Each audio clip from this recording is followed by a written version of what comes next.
ಜೈ Hind. So ನೋಡ್ರಿ ಇವತ್ತಿನ ಕ್ಲಾಸಲ್ಲಿ ನಾವು ಸಿಂಪಲ್ ಇಂಟ್ರೆಸ್ಟ್ ಬಗ್ಗೆ ನಾವು ಡಿಸ್ಕಷನ್ ಮಾಡ್ತಾ ಹೋಗೋಣ.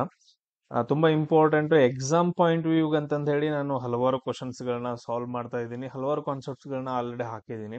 ಎಲ್ಲ ವಿಡಿಯೋಸ್ಗಳನ್ನ ನೀವು ಕ್ಲಿಯರ್ ಆಗಿ ನೋಡಬೇಕು. ಆ ಟೈಪ್ಸ್ ಆಫ್ ವಿಡಿಯೋಸ್ಗಳು ನಿಮ್ಗೆ ಬರ್ತಾವ. ನಿಮ್ಗೆ ಕರೆಕ್ಟ್ ಆಗಿ ಸೀರಿಯಲ್ ಆಗಿ ಸಿಗ್ಲಿಲ್ಲ ಅಂತಂದ ಹೇಳಿದ್ರೆ ಡಿಸ್ಕ್ರಿಪ್ಷನ್ ಬಾಕ್ಸ್ ಅಲ್ಲಿ ನಾನು ಎಲ್ಲಾ ವಿಡಿಯೋಸ್ಗಳ ಲಿಂಕ್ ಅನ್ನ ಹಾಕಿರ್ತೀನಿ.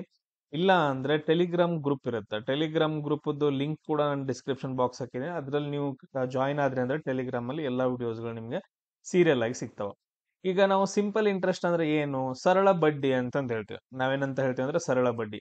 ಈಗ ಎಲ್ರು ಮನೆಯಲ್ಲಿ ಆಗಿರ್ಬೋದು, ಬ್ಯಾಂಕ್ ಅಲ್ಲಿ ಆಗಿರ್ಬೋದು, ಎಲ್ಲಾ ಕಡೆ ಏನಂತಂದ್ ಹೇಳಿದ್ರೆ ದುಡ್ಡನ್ನ ಕೊಡ್ತಾರ. ಅದಕ್ಕಂದ ಒಂದೇನಂದ್ರೆ ಬಡ್ಡಿ ದರವನ್ನ ಹಚ್ಬಿಟ್ಟು ನೀವು ರಿಟರ್ನ್ ಕೊಡ್ಬೇಕಾಗತ್ತ ಅಂತ ನೀವ್ ಎಲ್ರು ಕೇಳಿದ್ರೆ ನಿಮ್ಗೆ ಎಲ್ರಿಗೂ ಗೊತ್ತು ಕೂಡ.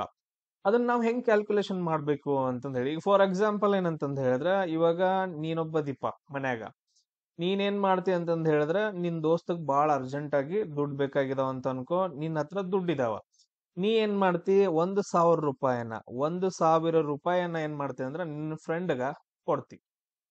ನಿನ್ ಫ್ರೆಂಡ್ ಕೊಡ್ತಿ.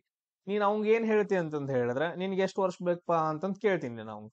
ಅವ ಏನ್ ಹೇಳ್ತಾನ, ಇವನು ನನಗ 2 ವರ್ಷ ಬೇಕು ಅಂತ ಹೇಳ್ತಾನ. ಇವನೇನ್ ಹೇಳ್ತಾನ, ನಂಗೆ 2 ವರ್ಷ ಬೇಕು.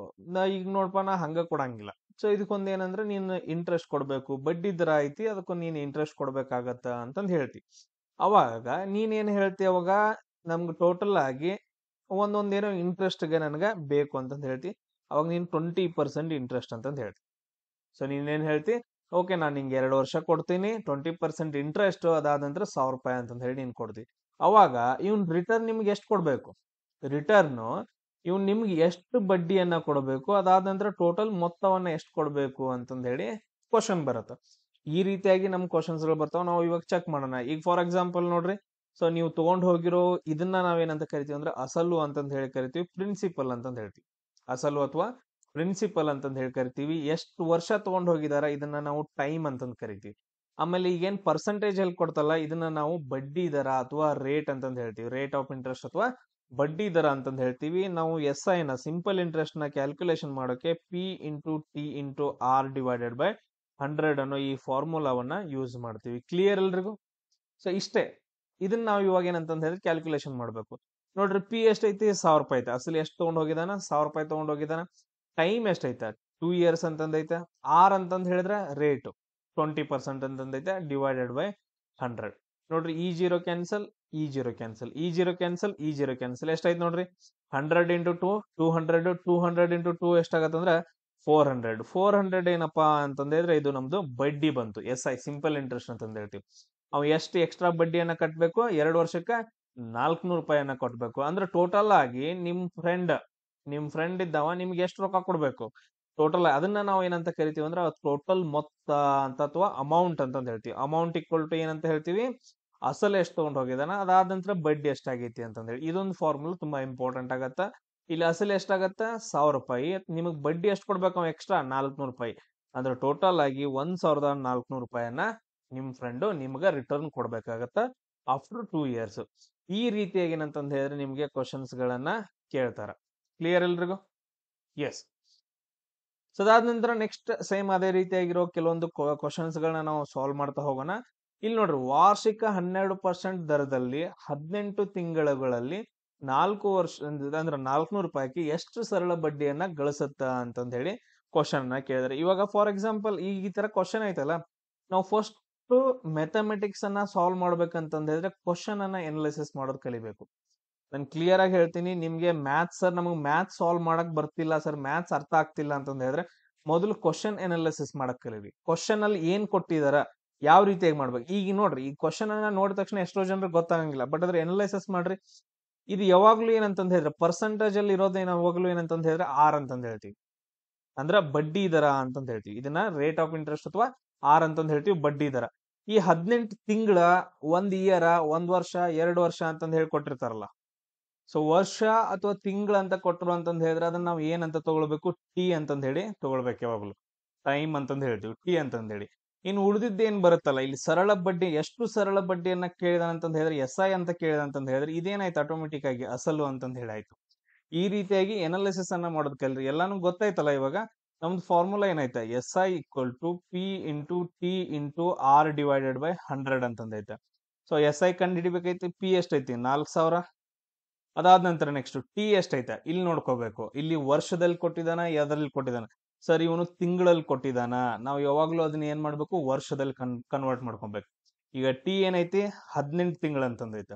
ಬಟ್ ಅದ್ರ ವರ್ಷದಲ್ಲಿ ಕನ್ವರ್ಟ್ ಮಾಡ್ಕೋಬೇಕಂದ್ರ ಒಂದ್ ವರ್ಷಕ್ಕೆ ಎಷ್ಟು ತಿಂಗಳು ಇರ್ತಾವ, 12 ತಿಂಗಳು ಇರ್ತಾವ. ಡಿವೈಡೆಡ್ ಬೈ 12 ಮಾಡ್ರಿ, ಇದು ಎಷ್ಟಾಗತ್ತೆ ನೋಡ್ರಿ, 2 9 18, 2 6 12, 2 9 18, 2 6 12. ಅದಾದ ನಂತರ ಇದು 3 3 9, 3 2 6. ಅಂದ್ರೆ ನಮ್ಗೆ ಎಷ್ಟು ಬಂತು, 3 ಡಿವೈಡೆಡ್ ಬೈ 2 ಅಂತಂದ ಹೇಳಿ ನಮ್ದು ಇದು ಬರುತ್ತೆ. ಸೊ ವರ್ಷ ಅಂತಂದ ಹೇಳಿ ಬರುತ್ತೆ. ಅಥವಾ ಸರ್ ನಾವು ಡಿವೈಡೆಡ್ ಬೈ ಮಾಡಂಗಿಲ್ರಿ, ಡೈರೆಕ್ಟ್ ಆಗಿ ಬರ್ಕೋತೀವಿ ಅಂತಂದ ಹೇಳಿದ್ರೆ ಡೈರೆಕ್ಟ್ ಆಗಿ ನೀವು ಬರ್ಕೋಬಹುದು. ಇಲ್ಲಿ ಏನಾಯ್ತಿದು 3 ಡಿವೈಡೆಡ್ ಬೈ 2 ಅಂತಂದ ಹೇಳಾಗತ್ತೆ. 3 ಡಿವೈಡೆಡ್ ಬೈ 2 ನಾನು ಈ ತರ ಬರ್ಕೊಂತೀನಿ.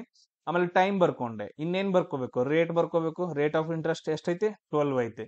ಅದಾದಂದ್ರೆ ಕೆಳಗಡೆ ಯಾವಾಗ್ಲೂ 100 ಅಂತಂದ ಹೇಳಿ ಇರುತ್ತೆ. ಸೊ ಇಲ್ಲಿ ನೋಡ್ರಿ, ಇವೆರಡು ಜೀರೋ ಕ್ಯಾನ್ಸಲ್, ಇವೆರಡು ಜೀರೋ ಕ್ಯಾನ್ಸಲ್. ಇದು 2 ಒಂದ್ಲೆ 2 6ಲೆ. ಇನ್ನೇನು ಉಳಿತು, 4 3ಲೆ ಎಷ್ಟಾಯ್ತು, 43ಲೆ ಎಷ್ಟು, 120. ಅದಾದ ನಂತರ ಇಂಟು 2 ಮಾಡ್ರೆ ಎಷ್ಟಾಗತ್ತೆ ನೋಡ್ರಿ, 6 2 12, 6 1 6, 7 720 ಏನಾಗತ್ತೆ ಅಂದ್ರೆ ನಿಮ್ದು ಸಿಂಪಲ್ ಇಂಟ್ರೆಸ್ಟ್ ಆಗತ್ತ. ನಿಮ್ಗ ಬಡ್ಡಿ ಎಷ್ಟು ಬರುತ್ತಾ, 4000 ರೂಪಾಯಿಕ 18 ತಿಂಗಳಿಗೆ 12%ದಾಗ 720 ರೂಪಾಯಿ ಬಡ್ಡಿ ಬಂತು. ಹಂಗಾದ್ರೆ ಟೋಟಲ್ ಅಮೌಂಟ್ ಎಷ್ಟಾಗತ್ತ, ಇಲ್ಲಿವರೆಗೂ ಕೇಳಿದಾರೆ ಕ್ವಶನ್, ಟೋಟಲ್ ಅಮೌಂಟ್ ಕೇಳ್ತಿದ್ದೀನಿ ನಾನು ಇವಾಗ. ಪಿ ಪ್ಲಸ್ ಎಸ್ ಐ ಅಂತಂದ ಹೇಳಿ ನಮ್ದು ಟೋಟಲ್ ಅಸಲು ಎಷ್ಟೈತೆ, 4000 ಐತೆ. ಅದಾದ ನಂತರ ಎಸ್ ಐ ಎಷ್ಟಾಗೈತಿ, ಬಡ್ಡಿ ಎಷ್ಟಾಗೈತಿ, 720. ಅಂದ್ರೆ 4720 ರೂಪಾಯಿ ಟೋಟಲ್ ನಾವು ರಿಟರ್ನ್ ಕೊಡ್ಬೇಕಾಗತ್ತೆ. ಈ ರೀತಿಯಾಗಿ ನಾವು ಕ್ವಶನ್ಸ್ ಗಳನ್ನ ಸಾಲ್ವ್ ಮಾಡ್ಕೊಂತ ಹೋಗ್ಬೇಕಾಗತ್ತ. ಸೇಮ್ ಅದೇ ತರ ನೋಡ್ರಿ, ನೆಕ್ಸ್ಟ್ ಕ್ವಶನ್ ಐತೆ, ಎಷ್ಟು ವರ್ಷಗಳಲ್ಲಿ 3000 ರು ಬಡ್ಡಿಯನ್ನ ನೀಡುತ್ತದೆ, ಎಷ್ಟ 1080 ಅಂತಂದ ಹೇಳಿ ಏನೋ ಕ್ವಶನ್. ಸೊ ಕ್ವಶನ್ ಸ್ವಲ್ಪ ಆ ಕಡೆ ಈ ಕಡೆ ಆಗೈತೆ ನೋಡ್ರಿ. ಎಷ್ಟು ವರ್ಷಗಳಲ್ಲಿ 3000 ರು ಏನಂತಂದ ಹೇಳಿದ್ರೆ 3000 ರು 1080 ಬಡ್ಡಿ ನೀಡುತ್ತೆ, ವರ್ಷಕ್ಕೆ 12% ಬಡ್ಡಿ ದರದಂಗೆ. ನೋಡ್ರಿ, ಟೋಟಲ್ ಆಗಿ 3000 ರೂಪಾಯಿ 1080 ಬಡ್ಡಿಯನ್ನ ನೀಡುತ್ತೆ, 12% ರಂಗ ಕೇಳಿದಾರ. ಅಂದ್ರೆ ಇಲ್ಲಿ ಎಷ್ಟು ವರ್ಷಗಳಲ್ಲಿ ಅಂತಂದ ಹೇಳಿದ್ರೆ ಟಿ ಏನಾಯ್ತು ನಮ್ಗಿಲ್ಲಿ ಕಂಡಿಡಿಬೇಕು. ನಾವು ಟಿ ಅನ್ನ ಏನಂತಂದ ಹೇಳಿದ್ರೆ ಕಂಡಿಡಿಬೇಕು. ಇಲ್ಲಿ ನೋಡ್ರಿ, 1080ರಷ್ಟು ಬಡ್ಡಿಯನ್ನ ಅಂತಂದ ಹೇಳಿದ್ರೆ ಇದೇನಾಯ್ತು ನಮ್ಗೆ, ಎಸ್ ಐ ಆಯ್ತು. ಎಸ್ ಐ ಎಷ್ಟಾಯ್ತು, 1080 ಆಯ್ತು. ಇದು ಪರ್ಸೆಂಟೇಜ್ ಅಂತಂದ ಹೇಳಿದ್ರೆ ಇದು ಯಾವಾಗ್ಲೂ ಆರ್ ಆಗಿರುತ್ತೆ. ಹಂಗಂದ್ರೆ ಇದು ನಮ್ದು ಇದು ಆಟೋಮೆಟಿಕ್ಲಿ ಏನಾಗತ್ತೆ, ಇದು 3000 ಅನ್ನೋದು ಪಿ ಆಗತ್ತ. ಸೊ ಇವಾಗ ನಾವು ಅದೇ ಫಾರ್ಮುಲಾದಲ್ಲಿ ಹಾಕೋಬೇಕು, S I equal to P into T into R divided by 100 ಅಂತಂದ ಹೇಳಿ. So P S I value ಎಷ್ಟೈತಿ, 1080 ಅಂತಂದೈತೆ. ಪಿ ವ್ಯಾಲ್ಯೂ ಎಷ್ಟೈತಿ ನೋಡ್ರಿ, 3000 ಅಂತಂದೈತೆ. ಪಿ ವ್ಯಾಲ್ಯೂ ಎಷ್ಟೈತಿ, ಅಸಲು ತಗೊಂಡ್ ಬಂದಿರೋದು 3000. ಟಿ ನಮ್ಗ ಕಂಡಿಡಿ ಅಂತಂದ ಹೇಳಿದಾನ. ಆರ್ ಎಷ್ಟೈತಿ, 12 ಅಂತಂದೈತೆ. ಡಿವೈಡೆಡ್ ಬೈ 100 ಬರುತ್ತೆ. ಇವೆರಡು ಜೀರೋ ಕ್ಯಾನ್ಸಲ್, ಇವೆರಡು ಜೀರೋ ಕ್ಯಾನ್ಸಲ್. ಸೊ ಎಲ್ಲಾನು ನಾವು ಕಂಡು ಹಿಡಿಯೋದು ಒಂದ್ ಕಡೆ ತಗೊಳ್ರಿ, ಉಳಿದದ್ದೆಲ್ಲ ಒಂದ್ ಕಡೆ ತಗೊಳ್ರಿ. ಟಿ ಈಕ್ವಲ್ ಟು, ಸೊ ಇಲ್ಲಿ ಏನೈತಿ 1080 ಅಂತಂದು ಉಳಿತು. ಇದು ಈ ಕಡೆ ಹೋದ್ರೆ ಏನ್ ಬರುತ್ತೆ, ಕೆಳಗಡೆ ಬರುತ್ತೆ 30. ಅದಾದ ನಂತರ 12 ಕೂಡ ಕೆಳಗಡೆ ಬರುತ್ತೆ. ಈ ಜೀರೋ ಕ್ಯಾನ್ಸಲ್, ಈ ಜೀರೋ ಕ್ಯಾನ್ಸಲ್. ಇನ್ನು ಏನೇನು ಉಳಿತು, 108 3 ಇಂಟು 12 ಅಂತಂದ ಹೇಳಿ ಕ್ಯಾಲ್ಕುಲೇಷನ್ ಮಾಡ್ರೆ ಎಷ್ಟೆಷ್ಟು ಬರುತ್ತಾ. ಸೊ ಇದೊಂದು 3 ಒಂದ್ಲೆ 3 3ಲೆ 9, 3 6ಲೆ 18, ಅಂದ್ರೆ 12 ಒಂದ್ಲೆ 12 3ಲೆ. ಟೋಟಲ್ ಆಗಿ ಏನಪ್ಪಾ ಅಂತಂದ ಹೇಳಿದ್ರೆ 3 ವರ್ಷ ಅಂತಂದ ಹೇಳಿ ಬರುತ್ತೆ. ಎಷ್ಟು ಬರುತ್ತೆ ಆನ್ಸರ್. ಎಸ್, ಅದೇ ತರ ನೆಕ್ಸ್ಟ್ ಕ್ವಶನ್ ನೋಡ್ರಿ. ನೆಕ್ಸ್ಟ್ ಕ್ವಶನ್, ಒಬ್ಬ ವ್ಯಕ್ತಿ ವಾರ್ಷಿಕ 12% ದರದಲ್ಲಿ ಸರಳ ಬಡ್ಡಿಯಲ್ಲಿ ಬ್ಯಾಂಕ್ ನಿಂದ ಸಾಲವನ್ನ ಪಡಿತಾನ ಅಂತಂದೈತೆ. ಏನ್ ಮಾಡ್ತಾನ, ಸಾಲವನ್ನ ಪಡಿತಾನ. 3 ವರ್ಷಗಳ ನಂತರ ಅವರ ಅವಧಿಗೆ ಏನಂತಂದ ಹೇಳಿದ್ರೆ 5400 ಬಡ್ಡಿಯನ್ನ ಪಾವತಿಸಬೇಕಾಗತ್ತ. ಹಾಗಾದ್ರೆ ಅವರು ಪಡೆದ ಸಾಲದ ಮೊತ್ತವನ್ನ ನಾವೇನ್ ಮಾಡ್ಬೇಕು, ಇವಾಗ ಕಂಡುಹಿಡಿಬೇಕು. ಏನೇನ್ ಕೊಟ್ಟಿದ್ದಾನೆ ನೋಡ್ರಿ ಇದರಲ್ಲಿ, ಏನೇನ್ ಕೊಟ್ಟಿದ್ದಾನೆ ನೋಡ್ಕೊಳ್ರಿ. ಇದು 12% ಅಂದ್ರೆ ಏನಿದು, ಸರ್ ಆರ್ ಐತ್ರಿ, ಆರ್ 12% ಅಂತ ಬರ್ಕೊಂಡ್ವಿ. ಸರ್ ಇಲ್ಲಿ 3 ವರ್ಷ ಅಂತಂದೈತ್ರಿ. ಟಿ ಎಷ್ಟೈತ್ರಿ, 3 ವರ್ಷ ಅಂತಂದ ಹೇಳ್ಕೊಟ್ಟಿದ್ದಾನೆ, 3 ವರ್ಷ. ಅದಾದ ನಂತರ 5400 ಬಡ್ಡಿ ಅಂತಂದೈತ್ರಿ. 5400 ಕ್ವಶನ್ ನಾನು ಒಂದೇ ಸರಿ ಓದ್ದೆ, ಬಟ್ ಆದ್ರೆ ಎಲ್ಲಾನು ಬರ್ಕೊಂಡೆ. 5400 ಬಡ್ಡಿ. ಇವ್ರು ಪಡೆದ ಅಸಲು ಅಂತ ಕೇಳಿದಾನೆ. ಸರ್ ಅಸಲು ಕೇಳಿದಾನ್ರಿ. ಹಂಗಾದ್ರೆ ನೀವು ಇವಾಗ ಸಾಲ್ವ್ ಮಾಡ್ಬೋದಾ. ಸೊ ಫಾರ್ಮುಲಾವನ್ನ ಹಾಕೊಂಡು ಸಾಲ್ವ್ ಮಾಡಿ ಎಷ್ಟು ಬರುತ್ತಾ ಅಂತಂದ ಹೇಳಿ ಆನ್ಸರ್ ನನಗೆ ಕಮೆಂಟ್ ಅಲ್ಲಿ ನೀವು ಹಾಕ್ಬೇಕು. ಸೊ ನೆಕ್ಸ್ಟ್ ಅದೇ ತರ ಕ್ವಶನ್ ಅನ್ನ ನೋಡೋಣ. ನೆಕ್ಸ್ಟ್ ನಮ್ಗೆ ಈ ರೀತಿಯ ಕ್ವಶನ್ಸ್ ಗಳನ್ನ ಕೇಳ್ತಾನೆ. ಸರಳ ಬಡ್ಡಿ ದರದಲ್ಲಿ 4 ವರ್ಷಗಳಲ್ಲಿ 12500 ರೂಗಳ ಮೊತ್ತವು 15500 ರು ಆಗಿರುತ್ತದೆ. ಹಾಗಾದ್ರೆ ಬಡ್ಡಿ ದರ ಎಷ್ಟು ಅಂತಂದ ಹೇಳಿ ಕ್ವಶನ್ ಕೇಳಿದಾನೆ. ಇಲ್ಲಿ ನೋಡ್ರಿ ಬಡ್ಡಿ ದರ ಅಂತಂದ್ ಹೇಳಿದ್ರ 6 ಕೇಳಿದಾನ. ನೆಕ್ಸ್ಟ್ ಮತ್ತೆ ಏನೇನ್ ಕೊಟ್ಟಿದಾನ ಇಲ್ಲಿ ನೋಡ್ರಿ 4 ವರ್ಷ ಅಂತಂದ್ ಹೇಳ್ಕೊಟ್ಟಿದ್ದಾನ. ಟಿ ವ್ಯಾಲ್ಯೂ ಎಷ್ಟು ಕೊಟ್ಟಿದ್ದಾನ 4 ವರ್ಷ ಅಂತ ಕೊಟ್ಟಿದ್ದಾನ. ಇಲ್ಲಿ ಏನ್ ಮಾಡಿದಾನ ಸರಳ ಬಡ್ಡಿ ದರದಲ್ಲಿ 4 ವರ್ಷಗಳಲ್ಲಿ 12,500 ರೂಗಳು 15,500 ರು ಆಗಿರುತ್ತದೆ ಅಂತಂದ ಹೇಳಿ. ಇವಾಗ ನಾವ್ ಏನ್ ಮಾಡ್ಬೇಕು ಬಡ್ಡಿ ದರವನ್ನ ಕಂಡುಹಿಡಬೇಕು. ಈಗ ಎಷ್ಟೈತಿ ಮೊದಲು ದುಡ್ಡು ಎಷ್ಟೈತಿ ಸರ್ 12,500 ಐತ್ರಿ. 12,500 ಇದ್ದಿದ್ದು ಏನಾಗೈತಿ ಹೊಸದಾಗಿ 15,500 ಆಗೈತೆ. ಇಲ್ಲಿ ನಮ್ಗೆ amount equal to P plus S I ಅಂತಂದ್ ಹೇಳ್ತೀವಿ. ಅಸಲು ಎಸ್ ಐ ಅಂತಂದ್ ಹೇಳಿ ಈ ತರ ಹೇಳ್ತೀವಲ್ಲ. ಇನ್ನೊಂದು ಹೇಳ್ತೀವಿ ಈ ರೀತಿ ಕ್ವಶನ್ಸ್ ಗಳು ಬಂದಾಗ new amount equal to new amount ಏನೈತಲ್ಲ ಅದು old amount plus S I ಅಂತಂದ್ ಹೇಳ್ತೀವಿ.